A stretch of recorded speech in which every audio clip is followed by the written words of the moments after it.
Ian and Larissa asked me to read a couple of quotes from a man named John Piper, who's a well-known Bible teacher, and he talks about marriage and how this mystery refers to Christ and the church. And he says this: marriage is not mainly about prospering economically.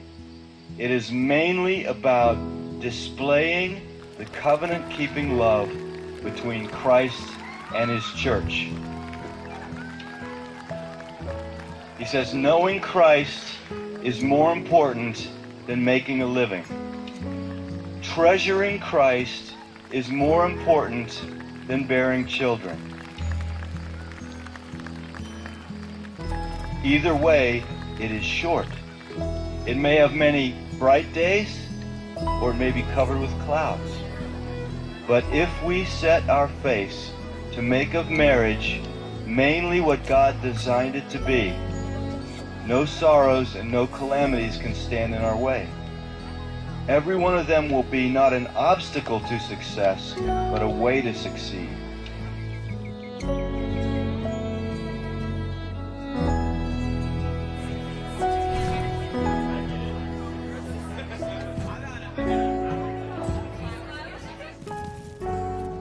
The beauty of the covenant-keeping love between Christ and his church shines brightest when nothing but Christ can sustain it.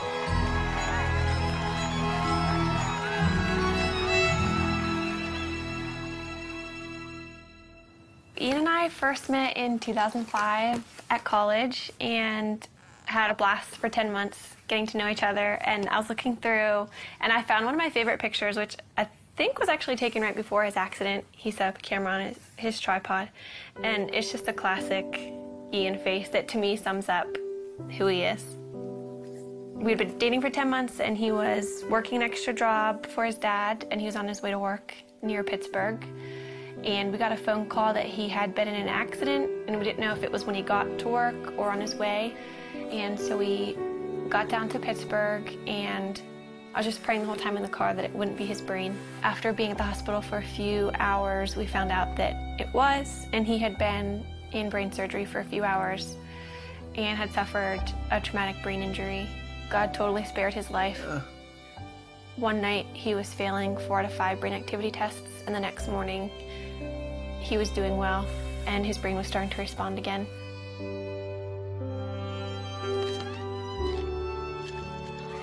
I moved in with his family after the accident, so I was really involved in his therapy and just did whatever I could to make his life fun.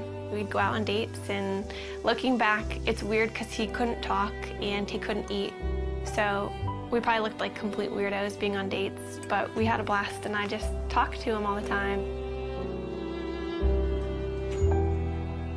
I knew that before Ian's accident, he was very serious about marriage and was ring shopping, so I knew where he was, and that helped me so much. After he couldn't talk, I knew that he loved me, and I knew where he wanted the relationship to go because we were dating very intentionally. We just prayed that marriage would someday happen and watched all of our friends get married and start having families. That was challenging, but we just tried to hold out hope that that would be us someday.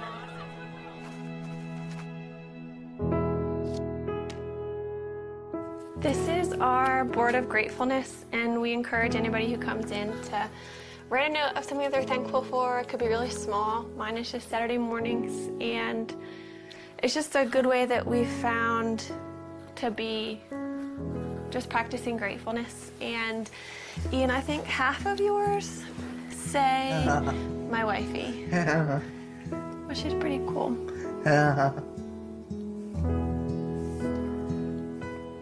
We decided that we couldn't really consider marriage as an option until Ian was able to communicate. But if he could communicate with me, then we could have a marriage, knowing it would be really different. But as long as Ian could talk to me, then we could make it work. So once Ian began communicating, it became a little bit more of an option. And then we just kind of watched Ian progress. I want to be. How are you? What? How was your day? Yes. A conversation I had with his dad, it was one of those conversations where I realized this could happen. Then that August, his dad was diagnosed with brain cancer. And at that point, his dad's biggest concern was Ian and I, and whether or not we were going to get married or step away from our relationship. He wanted us to make a decision to move our lives in some direction. He passed away before he was able to see us get engaged, but that was a huge impetus in why we started to pursue engagement.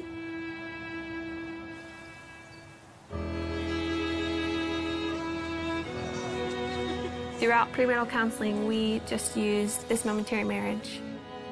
It was so helpful because John Piper talked a lot about primary things and secondary things, which is really important for us because when we're walking out our marriage practically, Ian can't do the secondary things like working or making a meal for me. Everything that's primary, though, he can do, which is leading me spiritually. Ian always comes back to the foundational truths of who God is and kind of reels me back in from my emotions, and that's the most important thing.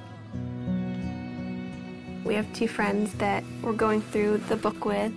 I think we've just been able to help them see that maybe the little things that they're excited for about marriage are worth being excited about, but they're not the end all and be all of their marriage.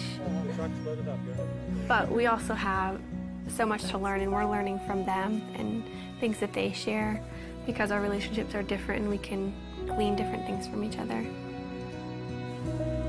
I think what helped us in deciding to make this commitment to each other, at least for me, is knowing that Ian wouldn't have left me if the roles were reversed, and that we love each other and we know that God's going to be faithful to our marriage. We're able to love each other with, I think, a more Christ-like love because of Ian's disability, and just understand that picture a little bit better than if you were healthy. Yeah. Do you agree? Yes. What about God enables you to have a happy marriage? You know, What? he's awesome. He's awesome. Yeah.